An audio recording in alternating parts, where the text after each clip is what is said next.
మొదటిగా ఆయన సంధానంలో సాక్ష్యాన్ని బట్టి దేవాతి దేవునికి ఎంతో రుణస్తులని, అలాగే దైవచనులకు నామన్నాలు, కూడి వచ్చిన దేవుని పిల్లలందరికీ నామన్నాలండి.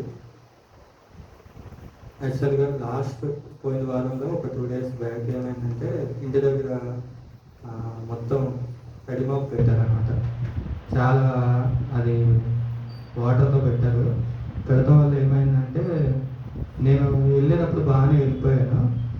పైకి వెళ్ళిపోయిన తర్వాత ఏమైందంటే దిశాన్ అన్నాడు, డాడీ కిందకి వెళ్దామని చెప్పి కింద చూపిస్తున్నాడు. అంతేకాకుండా సరే కేక్ కట్ చేయించుకున్నాం, ఇద్దరం బయటకు వెళ్దామని చెప్పి స్టార్ట్ అయ్యాం. బయలుదేరిన తర్వాత ఏమైందంటే పవర్ పోయింది.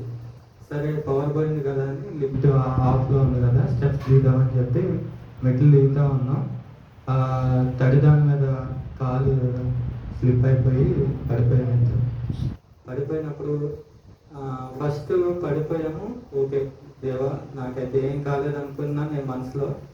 నార్మల్గా దిశాన్ని ఏడుస్తున్నాడు, వాళ్ళ మమ్మీ వచ్చి దిశాన్ని తీసుకొని నేను లేచాం, పైకి వెళ్ళాం, కూర్చున్నాం. 5 minutes కూర్చున్నాం.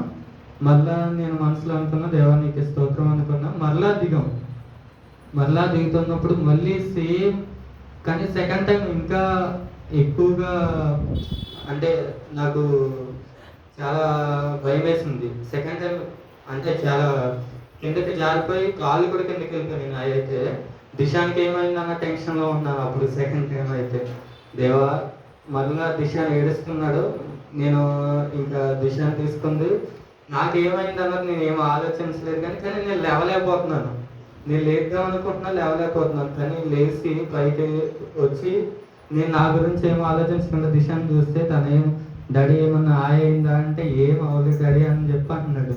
ఇంకా దేవా నీకు స్తోత్రం అనుకున్నా. ఆ తర్వాత లోపలికి వెళ్ళి అలా బెడ్ మీద పడుకున్నాను. నాకు బ్యాక్ పెయిన్ వస్తుంది అప్పుడు, చాలా విపరీతంగా పెయిన్ వచ్చింది. నేను అనుకున్నా దేవా నాకైతే ఏం అవ్వకుండా చూసుకునే దేవుడు నీవు, ఖచ్చితంగా నీ దూతల్ని ఖచ్చితంగా నాకు కావలిగా ఉంచుతానని వాగ్దానం చేసిన దేవుడు. నాకైతే ఏం అవ్వలేదని చెప్పి నేను విశ్వసిస్తున్నా అని చెప్పి అనుకున్నా. ఇంకేం చేయలేదు, అలానే పడుకున్న ఒక 5 minutes తర్వాత లేచి వచ్చి మా వైఫ్ అంటుంది ఏమైనా అయిందంటే నాకు ఏం కాలేదన్న. దేవుడు నిజంగా అటు విధంగానే, నిజంగా నేను పడిపోయిన స్థితిలో వేరే వాళ్ళు ఎవరన్నా పడిపోయి ఉంటే కనుక నిజంగా ఆ స్థితి చాలా ఘోరంగా ఉండేది. ఏదో ఒకటి ఖచ్చితంగా డ్యామేజ్ అయ్యేది, లేదంటే అంత ఘోరంగా పడిపోయాను. మామూలుగా చిన్నగా పడిపోయి ఉంటే ఏం కాకపోతుందేమో, కానీ చాలా అది పెద్ద ఇన్సిడెంట్ నిజంగా. కానీ దేవుడు నా జీవితంలో కానీ నా బిడ్డ జీవితంలో కానీ దేవుడు ఆయన కృప చూపించి ఆయన రెక్కల చాటున కాచి ఏ విధమైన అపాయం మా దరి చేరకుండా దేవుడు కాచి కాపాడినందుకు నేను ఎంతో స్తుతిస్తున్నాను. ఇటు విధంగా ఆయన సన్నిధానంలో ఆయన సాక్షిగా నిలబెట్టుకున్నందుకు నేను ఎంతో రుణస్తుడనని ఈ చిన్న సాక్ష్యం దేవుడు దీవించిందాడు. మన జీవితంలో